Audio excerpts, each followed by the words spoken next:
Hey everyone and welcome to my channel. So आज की video में अपन करने वाले हैं क्विक रिवीजन। नहीं, मैं आपको डिटेल में कराने वाली हूँ section 101 of the companies act which talks about notice of meeting. अगर आप पहले ये सेक्शन नहीं भी पढ़े हो तो भी आपको ये सेक्शन आराम से समझ में आ जाएगा। तो थिंग इज, आपको मेरा लेक्चर को अच्छे से देखना है ये वाला, and then you have to read your module if you want to cover 100% कि आपको ये कॉन्सेप्ट दिमाग में बैठ जाए। तो मॉड्यूल रीड लास्ट में ज़रूर से कर लेना, ठीक है।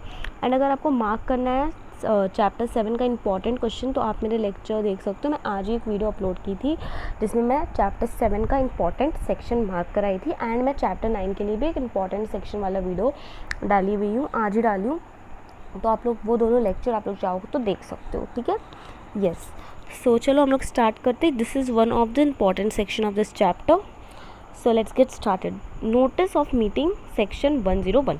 देखो, कंपनी जब भी कोई मीटिंग करती है ना, तो कंपनी को अपने मेंबर को नोटिस भेजना पड़ता है। इतना तो आपको पता है ना कि कंपनी अगर मीटिंग करेगी, एजीएम करेगी, ईजीएम करेगी, तो उसको जो है अपना नोटिस भेजना पड़ता है मेंबर को कि भैया मीटिंग होने वाला है, आप लोग आ जाना, ठीक है। जो नोटिस है ना मीटिंग का, वो कंपनी को 21 क्लियर डेज पहले भेजना होता है। At least 21 clear days.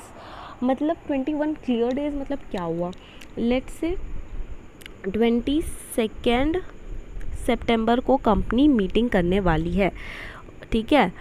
तो कंपनी को ना 21 क्लियर डेज पहले मेंबर लोग को बताना पड़ेगा कि भाई हम मीटिंग करने वाले हैं। एटलीस्ट 21 क्लियर डेज पहले कंपनी को बताना पड़ेगा कि हम लोग 22 सितंबर को मीटिंग करने वाले हैं, आप लोग अपना शकल उठा के आ जाना यहाँ पे।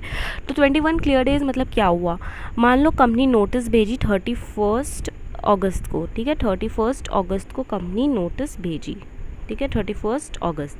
तो 31 अगस्त एंड 22 सितंबर, ये 2 दिन आपका काउंट नहीं होगा। मींस जिस दिन आपने नोटिस भेजा वो दिन काउंट नहीं होगा, एंड जिस दिन आपका मीटिंग है वो दिन काउंट नहीं होगा। वो दोनों दिन काउंट नहीं होगा, और वो दोनों दिन का गैप 21 डेज़ का कम से कम होना चाहिए। उससे ज़्यादा होगा तो चलेगा, बट कम से कम तो उतना होना ही चाहिए। देखो यहाँ पे आपका मीनिंग दिया हुआ है 21 क्लियर डेज़ का, आप लोग रीड कर लेना, ठीक है। देखो, sending of notice of meeting through electronic mode.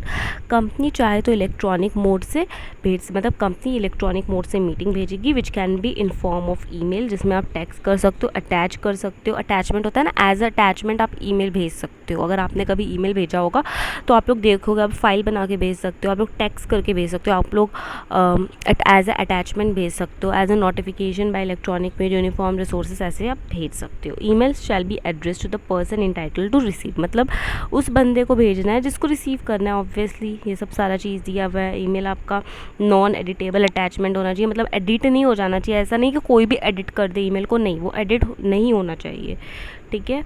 It should be noted that company shall provide an advance opportunity at least once in financial year. Okay, यहाँ पे ये लिखा हुआ है कि कंपनी को ना कम से कम साल में एक बार, at least once in a financial year company को ना अपने मेंबर को ऐसा मौका देना चाहिए कि अगर उसको अपना ईमेल आईडी चेंज करना है तो वो ईमेल आईडी चेंज कर सकते हैं। ऐसा मौका देना चाहिए कंपनी को, ठीक है। कंपनी का सिर्फ इतना रिस्पॉन्सिबिलिटी है कि वो टाइमली अपने मेंबर को ईमेल कर दे, उससे ज़्यादा कंपनी का कोई रिस्पॉन्सिबिलिटी नहीं है, ठीक है। मेंबर इंटाइटल टू रिसीव, अगर मेंबर को नोटिस नहीं मिला लेकिन वो गलती कंपनी के साइड से नहीं है तो कंपनी उसके लिए रिस्पॉन्सिबल नहीं होगी, ठीक है। मेंबर को नोटिस नहीं मिला लेकिन गलती कंपनी का नहीं है, कंपनी ने तो टाइमली नोटिस भेज दिया था, पता नहीं मेंबर की तरफ से ही कोई इशू हुआ जिसके कारण जो है मेंबर को जो है ईमेल नहीं मिला, तो वो उसमें कंपनी के ऊपर कोई लाइबिलिटी नहीं है, ठीक है।